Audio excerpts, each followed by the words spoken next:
हरखू एक गरीब किसान था। चंपा उसकी पत्नी थी। दोनों का एक ही सपना था, किसी तरह नंदू को पढ़ा लिखा कर बड़ा आदमी बनाना है। जब गांव के सरपंच और साहूकार के बेटों को स्कूल जाते देखती हूँ तो यही जी में आता है कि हमारे भाग में कब ये सुख नसीब होगा।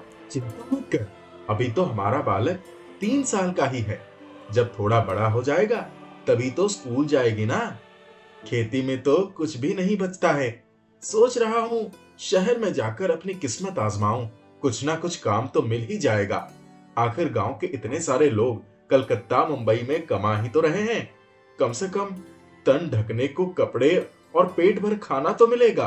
तुम कैसे बातें करते हो? इन खेतों का क्या होगा? मैं यहाँ अकेले कैसे संभालूंगी सब कुछ? तुम यहाँ नहीं रहोगे तो खेत से कुछ भी नहीं मिलेगा। अरे खेत कहीं भागे थोड़ी जा रहे हैं। अरे खेतों को अहिया पर दे दूंगा। तुम अपना, नंदू और अम्मा का काम किसी तरह चला लेना। फिर वहां जाते ही मनी ऑर्डर भी तो भेजूंगा। अम्मा ने जैसे ही सुना, अरे नहीं बिटुआ, गांव में क्या कम काम है?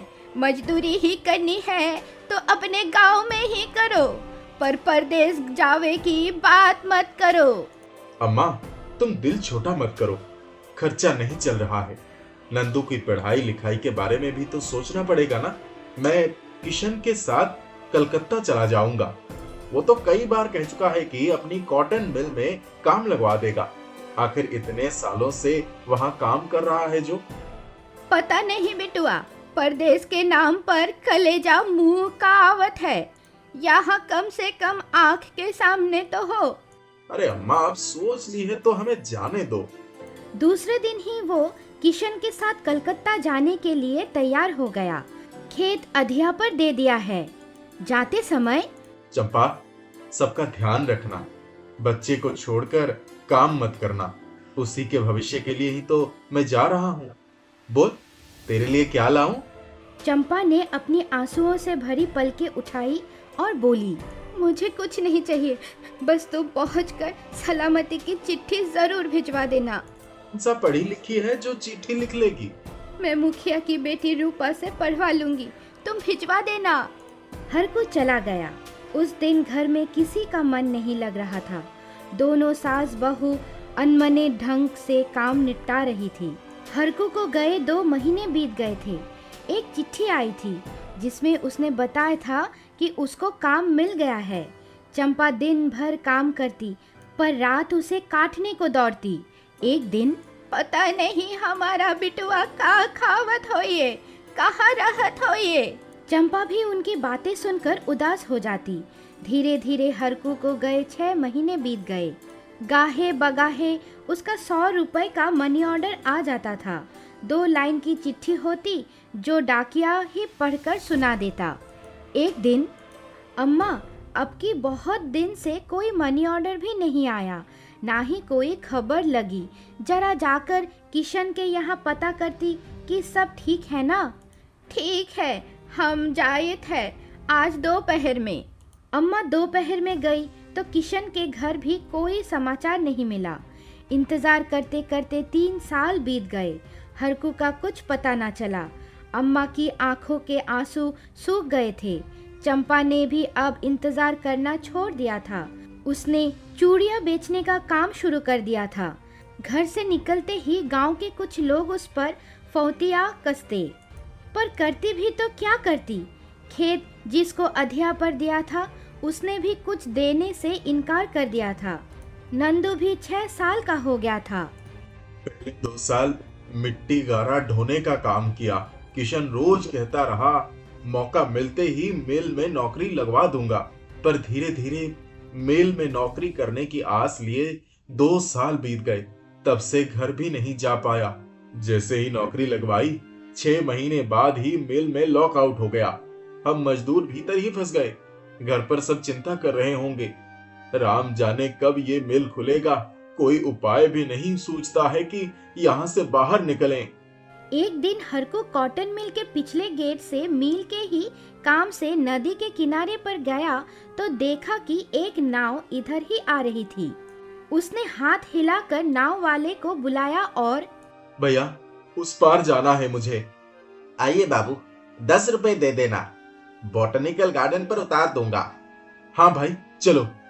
चलो बाबू जल्दी चलो, सांझ हो रही है। हरकू जाकर नाव पर बैठ गया और थोड़ी देर में उस पार पहुंच गया। चलते चलते बोटेनिकल गार्डन से होते हुए मेन रोड पर आ गया। थकान हो गई थी। उसने वहीं से बस पकड़ी और स्टेशन आ गया। टिकट लिया और रेलगाड़ी में जाकर बैठ गया। सुबह सुबह ही गांव पहुंच गया।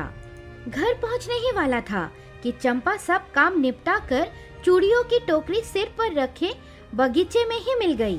उसको देखते ही, चंपा, तुम कहाँ चले गए थे हरकू? तुमने एक बार भी पीछे पलट कर नहीं देखा।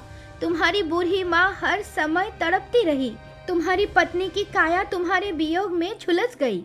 बच्चा बाप की शक्ल देखने को तरस गया। गए थे हमारे लिए सुख जुटाने और दे दिया बनवास। चंपा फफक फफक कर रो पड़ी।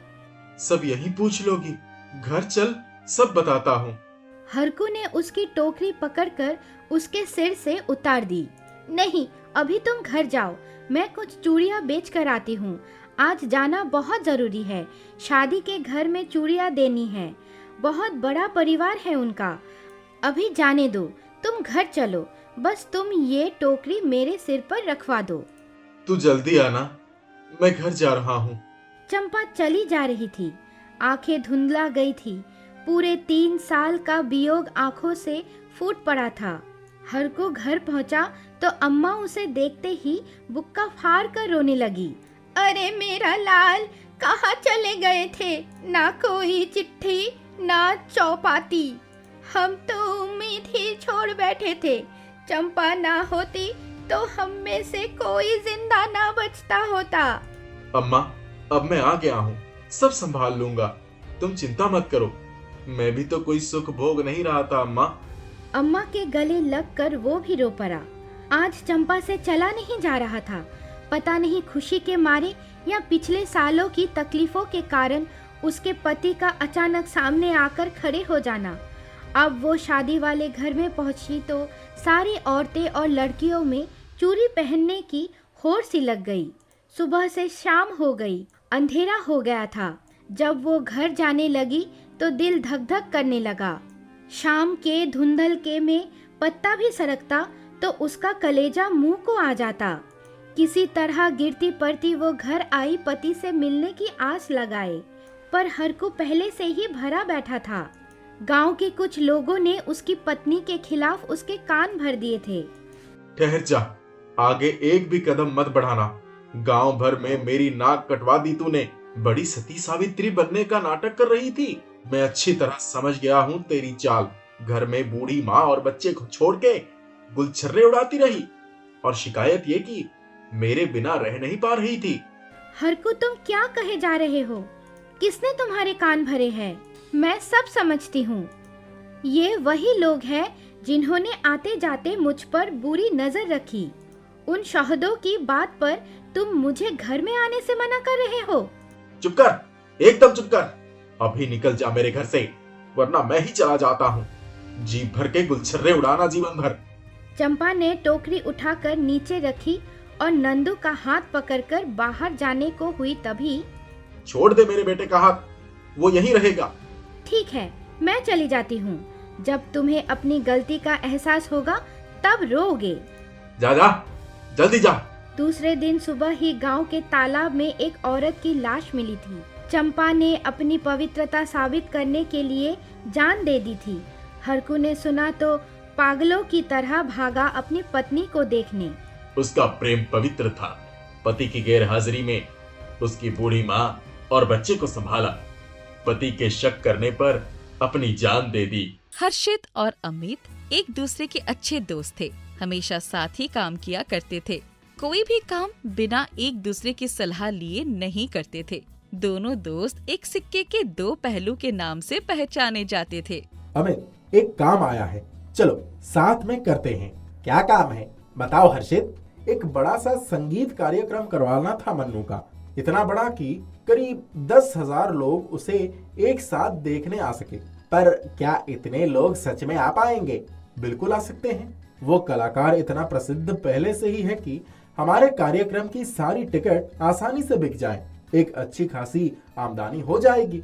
अब कुछ ठीक लग रहा है तुम्हारी बात सुनकर। हमें आमदनी का ही काम करना है, हमें जनता को मनोरंजन करना है, जिसके बदले में जनता खुशी से हमें टिप देगी इन टिकटों के रूप में।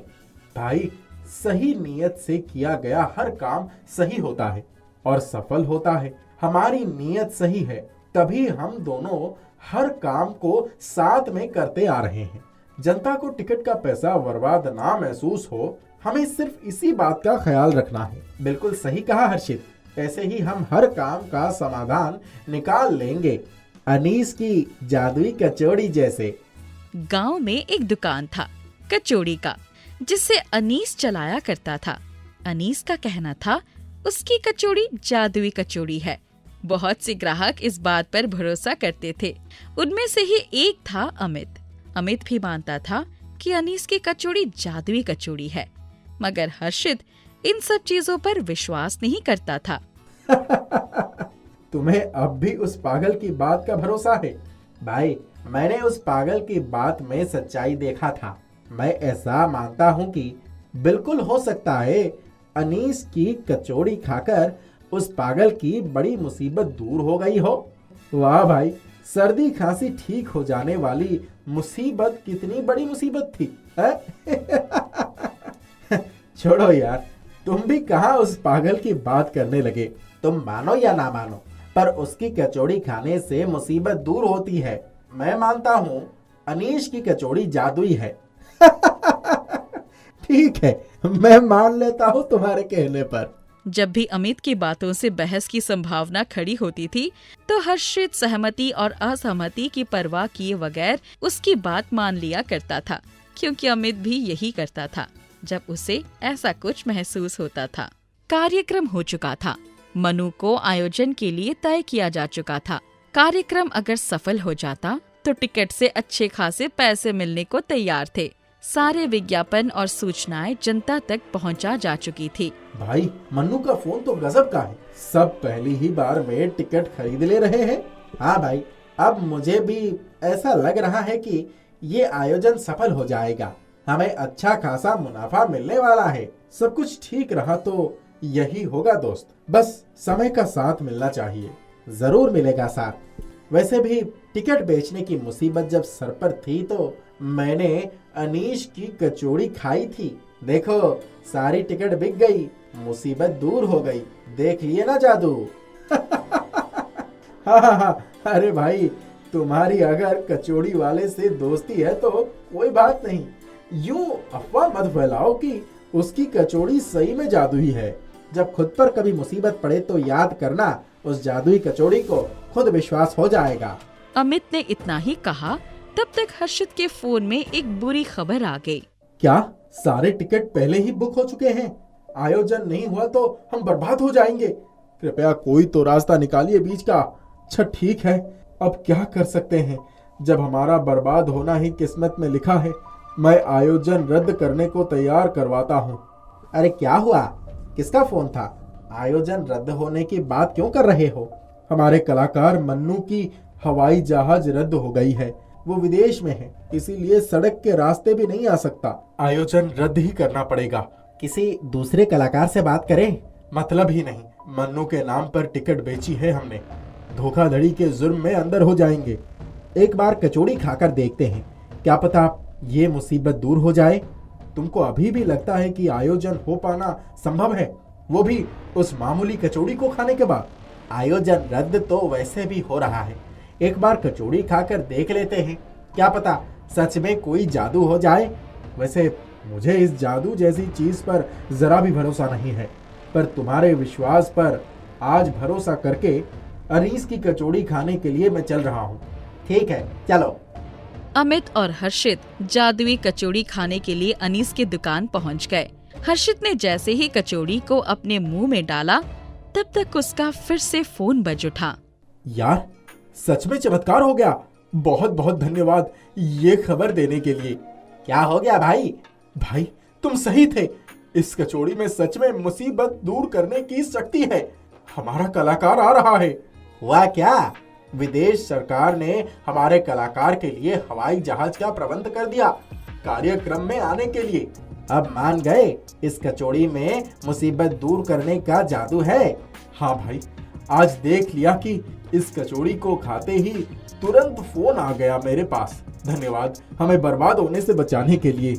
अनीस की कचौड़ी के जादू से पहले टिकट को बेचने की मुसीबत दूर हुई और सारे टिकट पहले ही बार में दोनों दोस्तों ने बेच दिया। उसके बाद कलाकार की हवाई यात्रा रद्द होने की वजह से आयोजन रद्द करने की मुसीबत आ गई। लेकिन फिर से अनीस की कचौड़ी ने उनकी मुसीबत दूर कर उनके कलाकार की हवाई यात्रा का प्रबंध कर दिया। इस तरह का एक सफल आयोजन के बाद हर्षित और अमित खूब मशहूर हो गए। उन्होंने साथ में काम करते हुए खूब सारा मुनाफा कमाया। एक गांव में राधे नाम का एक आदमी रहता था। राधे सब्जी बेचने का काम करता था। राधे के घर में उसकी पत्नी और उसके 2 बच्चे रहते थे। राधे वर्षों से सब्जी बेचने का काम कर रहा था। उसके पास खुद की जमीन नहीं थी जिस पर वो खेती करके सब्जी उगा सके, इसलिए अपने घर से 6 किलोमीटर की दूरी से वो हर रोज सब्जी लेकर आता था और गांव में बेचता था। राधे को खाना बनाने में थोड़ी दिलचस्पी थी। वो बहुत ही ज्यादा स्वादिष्ट खीर बनाया करता था। उसके खीर के सभी दीवाने थे। अजी, बच्चे जिद कर रहे हैं, कह रहे थे खीर खानी है। हाँ तो बनाकर खिला दो। नहीं, उन्हें आपके हाथों की ही खीर खाना है। अच्छा ठीक है, मैं ही बना दूंगा। वैसे खीर बनाना तो मुझे मेरी दादी ने सिखाया था, वो मुझे याद है। हाँ, आप तो स्वादिष्ट खीर बनाते हैं। अच्छा ठीक है, ये खीर तो बनता रहेगा। ममता, मैं निकलता हूँ, सब्जी लेकर आता हूँ, जल्द ही फिर बेचने जाऊंगा। राधे कपिल नाम का एक आदमी के पास सब्जी लिया करता था। कपिल सस्ते दाम पर सब्जी देता था। राधे उसे गांव लाकर थोड़ा महंगा बेचता था, जिससे वो थोड़ा मुनाफा कमा सके। कपिल भैया, सब्जी दे दीजिए, जल्द ही सब्जी लेकर निकलता हूँ। ग्राहक के आने से पहले मैं दुकान लगा लूंगा। अरे हाँ हाँ, थोड़ा इंतजार करो, अभी कुछ सब्जी तोड़ना बचा है। जी भैया, थोड़ा जल्दी करिए। राधे के पास एक रिक्शा था। राधे उसी रिक्शा पर सब्जी लेकर आया करता था। हाँ हो गया, ले जाओ सब्जी, जो भी हिसाब है वो मैं कल कर दूंगा। अरे हाँ ठीक है। राधे रिक्शा पर सब्जी की बोरियां लाद देता है और रिक्शा चलाकर गांव आता है। ए छोटू, जल्दी आ, मदद कर मेरी इसे उतारने में। जी भैया, अभी आया। हाँ थोड़ा जल्दी जल्दी चला, इतना वक्त नहीं है हमारे पास। राधे सब्जी बेचने लगता है। उसकी सब्जियां सही दाम पर अच्छी मिल जाती थी, इसलिए अक्सर ग्राहक राधे के पास से ही सब्जी लिया करते थे। छोटू, सब कुछ समेट दे, सारी सब्जियां तो बिक गई हैं, अब मैं घर जाता हूँ। जी ठीक है, मैं सब कुछ सही से साफ कर दूंगा, आप जाइए। राधे घर आता है, तब उसकी पत्नी ममता उसके लिए खाना लगाती है। ये लीजिए, एक और रोटी खा लीजिए। अरे नहीं नहीं, बस ममता, आज तो बहुत खा लिया, इतना काफी है। जी ठीक है। राधे खाना खाकर सोने आता है। तभी ममता कहती है, बच्चों के लिए कुछ नए कपड़े खरीदने हैं, उनके कपड़े फट गए हैं और एक भी ढंग का कपड़ा नहीं बचा। हाँ ममता, ठीक है, बच्चों के लिए नए कपड़े खरीद दूंगा, अभी कुछ समय रुक जाओ। खर्च इतना है जिस वजह से पैसे ही नहीं बच रहे हैं। जैसे ही पैसे बचते हैं मैं बच्चों के लिए नए कपड़े खरीद दूंगा, साथ ही तुम्हारे लिए भी नए कपड़े खरीद दूंगा, ठीक है? हाँ हाँ, कोई बात नहीं। राधे पैसे बहुत सोच समझकर खर्च करता था और खुद के ऊपर कभी भी फिजूल खर्च नहीं करता था। गांव में गज्जू भाई आता है। गज्जू भाई बहुत ही ज्यादा खतरनाक था। उसके इर्द गिर्द उसने कई आदमियों को रखा हुआ था। सभी लोग गज्जू भाई से बहुत डरते थे।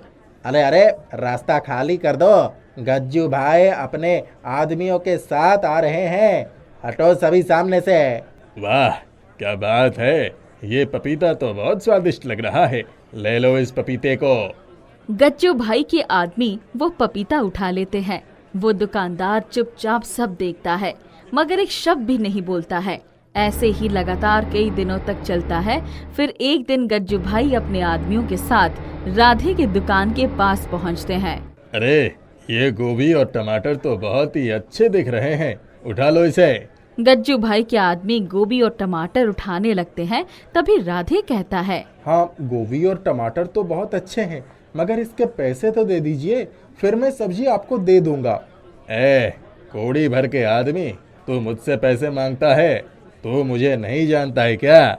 नहीं, मैं तो आपको पहली बार देख रहा हूँ, मैं नहीं जानता आपको। आप जो भी हो, पहले पैसे दे दीजिए, फिर सब्जी ले जाइए। अच्छा, तू मेरे सामने डेढ़ शाना बन रहा है? तुझे तो सही रास्ते पे लाना ही होगा।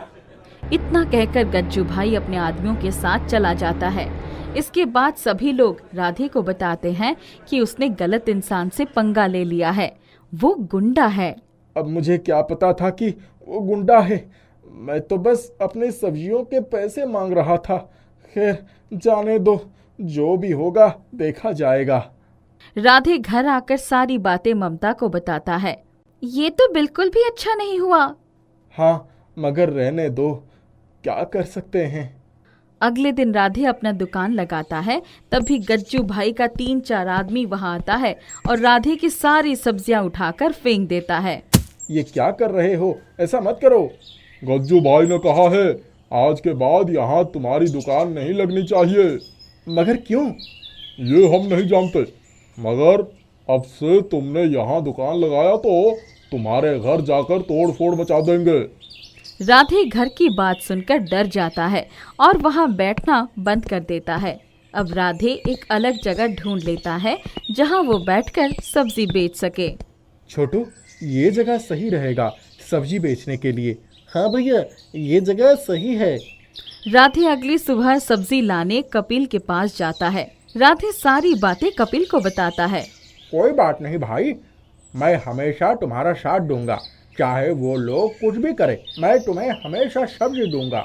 और तुम्हें तो सब्जी बेचने से मतलब है, चाहे कहीं भी बेचो। हाँ, ये बात तो है। राधे सब्जी लेकर जाता है और नई जगह बैठकर सब्जी बेचता है। चलो, इस नए जगह पर भी सब्जी बिक ही गई, अब घर जाते हैं। सब कुछ ठीक से चलने लगा था, तभी अचानक एक दिन कपिल राधे से कहता है, राधे, अब से मैं तुम्हें सब्जी नहीं दे सकता, मुझे माफ कर दो। क्यों, क्या हुआ? वो गज्जू भाई आया था, बोल रहा था अगर मैंने तुम्हें सब्जी दिया तो वो मुझे बहुत मारेगा और मेरे घर वालों को चोट भी पहुंचाएगा, मुझे माफ कर दो भाई। राधे दुखी हो जाता है और वहां से चला जाता है। गज्जू भाई ने सभी गांव वालों को कह दिया था कि कोई राधे की मदद ना करे। गांव का हर एक इंसान मुझसे दूर हो गया है। ये सब उस गज्जू की वजह से हुआ है, उसने ही ये सब किया है। राधे बहुत परेशान हो जाता है। अब मैं करूं तो क्या करूं, समझ में नहीं आ रहा है। इस तरह तो मैं अपना घर ही नहीं चला पाऊंगा। राधे सोचने लगता है कि वो क्या करे। हाँ, मुझे तो स्वादिष्ट खीर बनाने आता है, मैं खीर बेचकर पैसे कमा सकता हूँ, मगर इस गांव में तो कुछ भी नहीं हो पाएगा। राधे दूसरे गांव जाकर एक ठेला लगाता है और वहीं खीर बनाकर बेचने लगता है। खीर स्वादिष्ट होने की वजह से ग्राहक दिन प्रतिदिन बढ़ते ही जा रहे थे। रात के वक्त राधे वापस अपने गांव लौट आता था, मगर दिन भर वो पड़ोस के गांव में जाकर खीर बेचा करता था। एक दिन एक बूढ़ी असहाय महिला राधे के पास आती है। बेटा, मेरा इस दुनिया में कोई नहीं है, ना कोई खाना देने वाला है, ना कोई हाल पूछने वाला, थोड़ी मदद कर दो। हाँ हाँ, जरूर, आइए बैठिए, मैं आपको खीर खिलाता हूँ। राधे बूढ़ी महिला को खीर खिलाता है। बेटा, तुम बहुत अच्छे हो, अब मैं यही रहूंगी और काम में तुम्हारी मदद करूंगी। नहीं नहीं, आप इस उम्र में काम मत कीजिए, मैं कर लूँगा। नहीं बेटा, मुझे मत रोको, मैं काम करना चाहती हूँ। वो बूढ़ी महिला कई दिनों तक राधे के काम में मदद करती है, फिर एक दिन अचानक गायब हो जाती है। राधे उन्हें बहुत ढूंढता है, मगर वो कहीं नहीं मिलती है। मगर एक चिट्ठी मिलती है। चिट्ठी में लिखा था, एक कटोरे में खीर है, वो खीर आम खीर नहीं बल्कि जादुई खीर है। वो खीर ना कभी खराब होगी, ना ही कभी खत्म होगी। आगे से कोई भी तुम्हें तंग करने आए तो उसे ये खीर खिला देना, बस तुम्हारा काम बन जाएगा। पता नहीं ये क्या है, देखता हूँ कभी इस्तेमाल करके। कुछ दिनों बाद गज्जू भाई अपने आदमियों के साथ पड़ोस वाले गांव में भी पहुंच जाता है। अच्छा, तो तुम यहाँ हो? वाह, खीर बनाने लगे हो? लाओ लाओ, हमें भी खिलाओ। राधे वही जादुई खीर उन लोगों के सामने कर देता है जो उस बूढ़ी महिला ने दिया था। वो खीर खाते ही गज्जू भाई और उसके आदमी जोर जोर से चीखने लगते हैं। तीखा तीखा, ये कितना तीखा है। ये जादुई खीर है। जब तक तुम सभी अपनी गलती मानकर मुझसे माफी नहीं मांगते और वापस कभी तंग ना करने की बात नहीं कहते, तब तक यही होने वाला है तुम्हारे साथ। मुझे माफ करो, अब से मैं तुम्हारी ओर देखूंगा भी नहीं, तुम्हें तंग करने की भी बात नहीं करूंगा। बस मुझे माफ करो, कभी नहीं आऊंगा यहाँ। इतना कहते ही उन लोगों को तीखा लगना खत्म हो जाता है। वो सभी वहाँ से भाग जाते हैं और वापस कभी उसे तंग नहीं करते हैं। राधे सब्जी बेचने का काम वापस से शुरू कर देता है और सब पहले की तरह अच्छा हो जाता है। घर में कई दिनों से पैसे को लेकर रमेश और लीला के बीच में तकझक होती रहती थी। लीला कोठियों में काम करती थी, रमेश साइकिल की दुकान पर काम करता था। घर का खर्चा चलना मुश्किल हो जाता था। एक दिन लीला, वो लीला, कहाँ हो तुम? आ रही हूँ। क्या हो गया? क्यों इतना शोर मचा रहे हो? अरे सुनोगी तो तुम भी शोर मचाने लगोगी। अरे बताओगे भी कि पहेलियाँ ही बुझाओगे? मेरी तनख्वाह बढ़ गई है। क्या कह रहे हो? सच्ची? हाँ सच्ची, पूरे 1000 रुपए बढ़ जाएंगे। पर एक मुश्किल है। वो क्या? अब से अक्सर मुझे दूसरे शहर भी जाना पड़ेगा। क्यों? काम ही ऐसा है, पैसे ऐसे ही थोड़े बढ़ते हैं। साइकिल की दुकान है ना, तो वो लोग हर महीने साइकिल की रेस आयोजित करते हैं। घर में खुशी का माहौल था। दोनों खुश थे। 2 साल बाद उनका बेटा हुआ। खर्च बढ़ गया। लीला का काम बढ़ गया था। अब वो थोड़ा चिड़चिड़ी हो गई थी। एक दिन, तुम तो हमेशा बाहर चले जाते हो। मुझे घर का सारा काम और बच्चा दोनों देखना पड़ता है। मैं सारे दिन काम करके थक जाती हूँ। इतने पैसे में गुजारा भी नहीं होता है। क्या करूं? नौकरी छोड़कर तुम्हारी गुलामी करूं? अब अक्सर दोनों के झगड़े का अंत मारपीट में तब्दील होता जाता था। रोज रोज की चीख चीख से तंग आकर एक दिन रमेश ने अपने सारी जरूरी सामान उठाए और घर छोड़कर निकल गया। रात में जब वो नहीं आया तो, अम्मा अभी तक नहीं आया, क्या करूं? कहाँ ढूंढूं उसे? तू रुक, मैं उसके दोस्त मुरली के पास जाकर उससे पूछती हूँ। वो भी तो उसी के साथ काम करता है ना। उसकी सास वापस आई तो, अम्मा कुछ पता चला? नहीं, मुरली कह रहा था कि वो तो आज दुकान आया ही नहीं था। क्या? कहाँ गया होगा वो? अम्मा तो मुन्ना को पकड़ो, मैं थाने में उसके लापता होने की रिपोर्ट लिखा कर आती हूँ। अरे बावली रुक जा, कल सुबह तक आ जाएगा। कहाँ जाएगा? किसी साथी दोस्त के पास रुक गया होगा। रात भर दोनों इंतजार करती रही, पर सुबह तक रमेश नहीं आया। लीला की रोते रोते आंखें सूज गई थी। अम्मा कहीं मुझे छोड़कर चले तो नहीं गए? दिन रात तो दोनों झगड़ते रहते हो। आदमी दिन भर काम करके आता है तो शांति चाहता है। जब घर में शांति नहीं मिलती तो बाहर शांति ढूंढता है। अम्मा क्या आदमी को ही शांति चाहिए? औरत का उस पर कोई अधिकार नहीं है।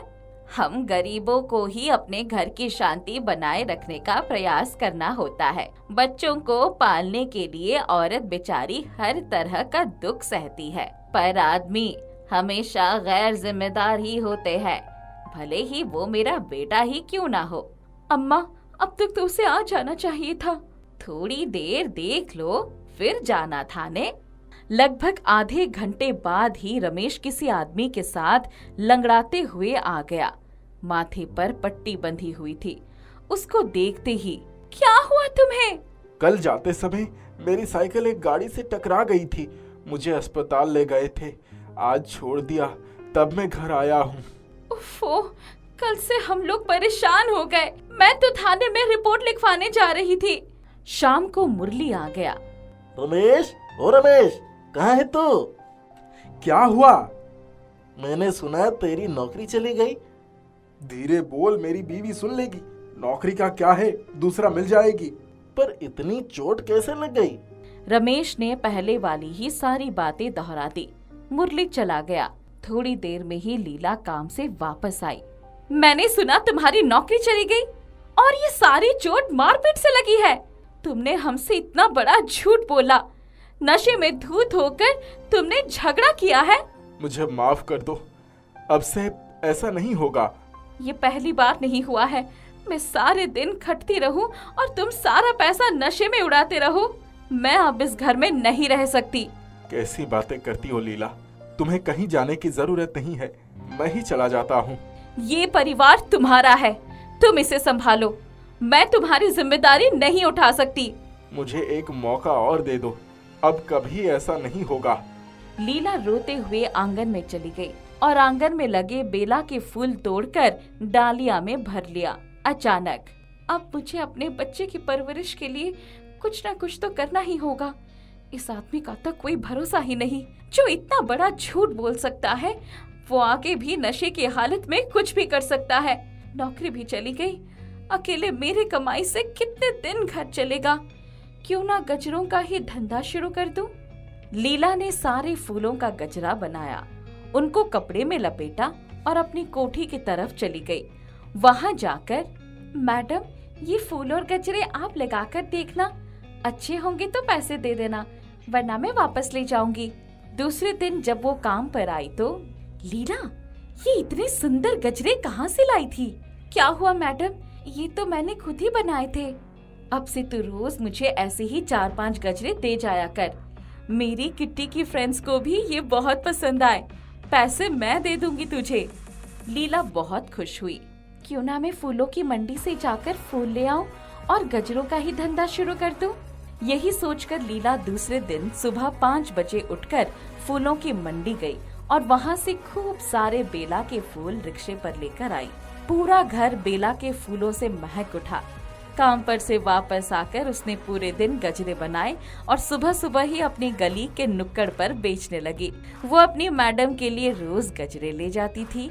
गजरे ले लो, गजरे ले लो, 10 रुपए का एक गजरा, बेला के फूलों का गजरा। 10 बजते बजते उसके सारे गजरे बिक गए। वो बहुत खुश थी। सारे पैसे लेकर घर आ गई। काम पर गई तो, मैडम जी, आज से मैंने भी अपना धंधा शुरू कर दिया है। किसी को गजरों की जरूरत होगी तो बताइएगा। अच्छा, कितनी कमाई हो जाती है? आज तो 500 रुपए मिल गए। धीरे धीरे ग्राहक बढ़ेंगे। कुछ ही दिनों में वाकई लीला के गजरे की बिक्री काफी बढ़ गई। अब तो उसे लगने लगा कि अकेले वो काम नहीं संभाल पाएगी। एक दिन, अम्मा, अब तुम भी दुकान पर बैठा करो। बच्चों को कौन देखेगा? वो भी हमारे साथ जाएंगे। तुम वहीं बैठकर गजरे बनाते रहना। हम 12 बजे तक गजरे बेचने का काम करेंगे। उसके बाद काम पर जाएंगे। इतनी देर से काम पर जाओगी तो वो लोग रखेंगे? हाँ, वो मैंने बात कर ली है। कुछ ही महीनों में लीला का गजरे का धंधा बहुत बढ़िया चल निकला। पैसे भी अच्छे आने लगे थे। अब वो टेम्पो से फूल लाती थी। उसने दुकान भी खरीद ली थी। लेकिन लीला कभी रमेश को अपने पैसे नहीं देती थी, ना ही उससे पैसे मांगती थी। उसने पैसे इकट्ठे करके एक घर भी खरीद लिया। रमेश कूटता रहता था। रमेश ने देखा कि लीला का काम जितना ही अच्छा चल रहा है, वो उतनी ही चिड़चिड़ी होती जा रही है। वो तो सुबह ही अपने काम पर चला जाता था। एक दिन, लीला, मैं दिन भर काम करके थक जाता हूँ, घर आकर भी आराम नहीं मिलता है। सुबह सुबह ही पूरे घर में खटर पटर शुरू हो जाती है। नींद भी पूरी नहीं होने देती तुम। देखो रमेश, तुम कहीं और जाकर रहना चाहते हो तो चले जाओ। मेरा काम ही ऐसा है तो मैं क्या कर सकती हूँ।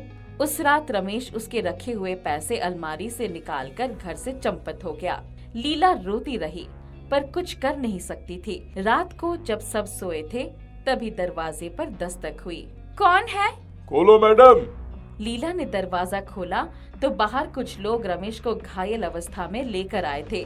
उसके सिर में खून बह रहा था और वो नशे की हालत में था। ठीक है, आप लोगों का बहुत बहुत धन्यवाद। आप लोग जाइए। उनके जाते ही उसने एक बाल्टी पानी उसके सिर पर डाल दिया। तब उसको होश आ गया। लीला, मुझे माफ कर दे और ये ले अपने पैसे। मैंने सोचा था कि मैं यहाँ कभी नहीं आऊँगा, पर अपने परिवार से दूर नहीं रह सका, इसीलिए मैंने नशा किया और उसी नशे की हालत में गिरकर घायल हो गया। अब तुम कहीं नहीं जाओगे, हमारे धंधे में ही हाथ बटाओगे। कुछ दिनों में उनकी मेहनत रंग लाई और अब वो सेठ रमेश बन गया था। रीतमपुर नामक एक सुंदर सा गांव था। वहां के लोग बहुत ईमानदार और नेक दिल के थे। वो एक छोटा सा गांव था और वहां के लोगों का रहन सहन भी बहुत साधारण सा था। गांव के सभी लोग आपस में बहुत प्यार से रहते थे। जब भी किसी एक को कोई समस्या आती तो वे सारे लोग मिलकर उनकी समस्या सुलझाते।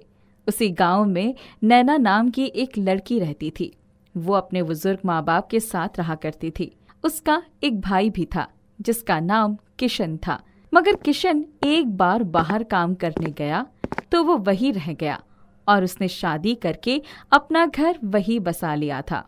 नैना अपने माँ पिताजी को छोड़कर कहीं नहीं जाना चाहती थी, इसलिए वो गांव में ही रहकर काम किया करती थी ताकि उसका और उसके परिवार का गुजारा हो सके। आखिर कब तक हमारी बेटी हमारा जीवन पालन करने की वजह से अपनी जिंदगी बर्बाद करेगी? हमें उसकी भी तो शादी करानी होगी। हमारा बेटा हमें छोड़ दिया, इस वजह से हम अपनी बेटी का तो जीवन बर्बाद नहीं कर सकते हैं। वहीं दूर खड़ी नैना ये सारी बातें सुन रही थी। माँ पिताजी, आप दोनों परेशान ना हो। अगर आप दोनों यही चाहते कि मेरी शादी हो जाए तो मैं शादी कर लूंगी। और रही बात पैसों की, तो भैया रोज मुझे शहर बुलाते हैं। मैं एक दिन वहां जाकर उनसे मिलकर अपनी शादी के लिए पैसे ले आऊंगी। नैना की ये बात उसके माता पिता मान जाते हैं, मगर नैना बस उनकी परेशानी कम करने के लिए ये सब कह देती है। उसे शहर जाकर अपने भैया से एक भी पैसा मांगने का मन नहीं होता है। नैना गांव में यही सब सोचती हुई घूम रही थी। तभी उसका दोस्त राजीव वहां आ जाता है। क्या हुआ नैना, तुम आज बहुत चिंतित दिख रही हो? कब से तुम्हें देख रहा हूँ। कुछ ना कुछ सोचकर तुम परेशान हुए जा रही हो।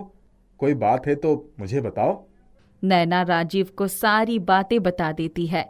अब तुम ही बताओ राजीव, मैं ऐसा क्या करूं कि मेरी समस्या भी दूर हो जाए और मुझे अपने भैया से पैसे मांगने भी नहीं पड़े। अब इसका तो मुझे एक ही उपाय नजर आ रहा है। मुझे काफी पैसों की जरूरत है। तुम्हें काफी पैसों की जरूरत है तो तुम्हें कोई ऐसा काम ढूंढना होगा जो इस गांव में किसी ने नहीं किया हो। तभी जाकर तुम्हें शायद इतने पैसे जमा करने में मदद हो सकती है। नैना राजीव की बातों पर काफी सोचने लगती है और हर जगह कुछ नई चीजें ढूंढती रहती है, पर उसे कोई भी ऐसा काम नहीं मिलता जो गांव में अभी तक किसी ने नहीं किया हो। नैना फिर राजीव के पास जाती है। राजीव, लगातार 3 दिनों से मैं हर वो काम देख रही जो यहाँ गांव में किसी ने नहीं किया हो। आखिर मैं खुद के लिए कैसे कोई चीज ढूंढूं? तुम्हें यहाँ नहीं, यहाँ से बाहर जाकर कोई चीज ढूंढनी होगी।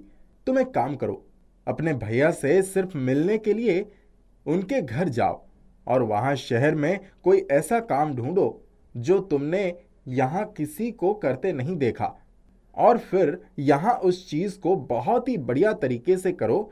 देखना, सब तुम्हारी चीजें खरीदने आएंगे और ऐसे में तुम्हें अपने भैया से पैसे भी नहीं मांगना पड़ेगा। नैना अगले ही दिन शहर अपने भैया के घर चली जाती है। आओ बहन, मैं तो तुम्हें कब से बुला रहा था। और बताओ, शहर कैसा लग रहा है तुम्हें? सब कुछ बहुत सुंदर है। अगर हो सके तो आप मुझे बाहर घुमाने ले चलेंगे? क्यों नहीं, हम सब शाम को घूमने जाएंगे। नैना ने सोचा वो घूमने के बहाने बाहर जाएगी और कोई ना कोई काम ढूंढ लेगी, लेकिन ऐसा कुछ नहीं हुआ। वहाँ सब कुछ एकदम नई नई चीज थी। नैना को कुछ भी समझ नहीं आया। वो वापस घर आ जाती है। अब मैं क्या करूं? मुझे यहाँ तो कुछ भी समझ नहीं आया। मैं गांव जाकर क्या करूंगी? तभी किशन की पत्नी नैना के लिए केक लेके आती है।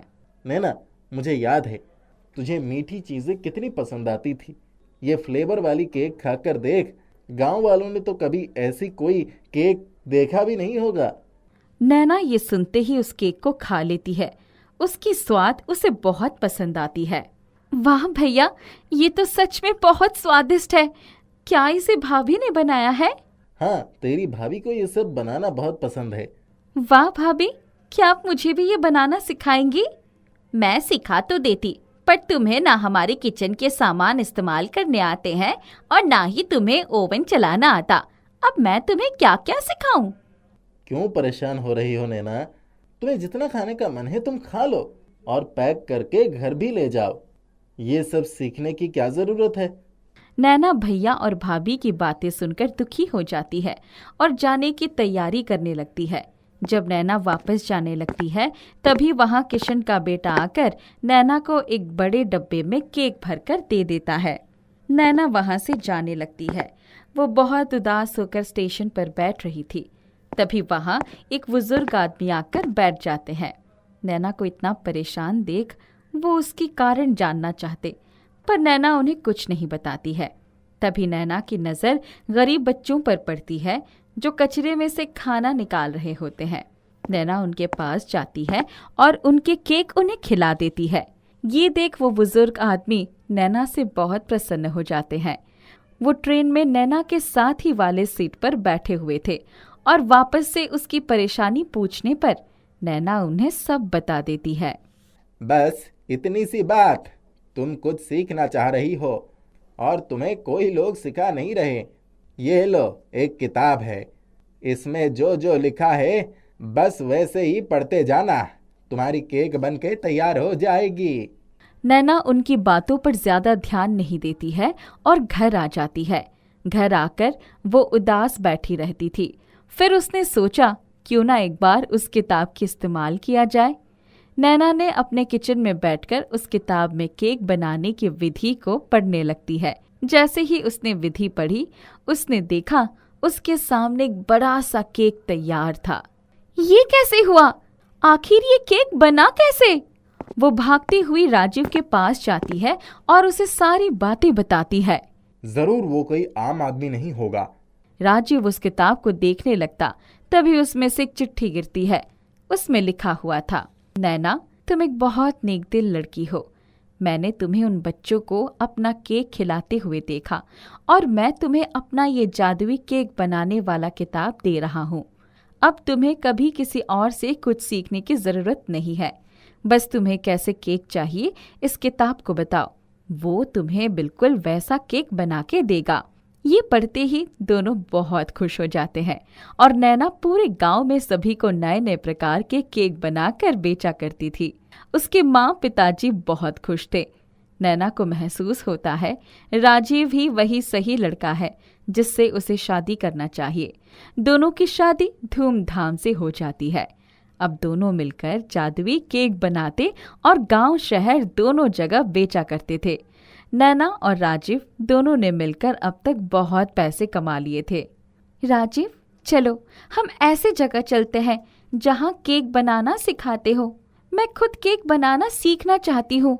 अब तो हमारे पास इतने पैसे हैं कि मैं कहीं बाहर जाकर ये सीख सकती हूँ। ठीक है, जैसी तुम्हारी इच्छा। नैना केक बनाना सीखने लगती है और अब वो खुद से बिना किताब की मदद से ही स्वादिष्ट केक बना लिया करती थी। नैना उस किताब की मदद लेना बंद कर देती है और अब खुद ही बहुत स्वादिष्ट केक बनाकर बेचा करती थी। उसने कुछ लोगों को अपने साथ काम पर भी रख लिया था।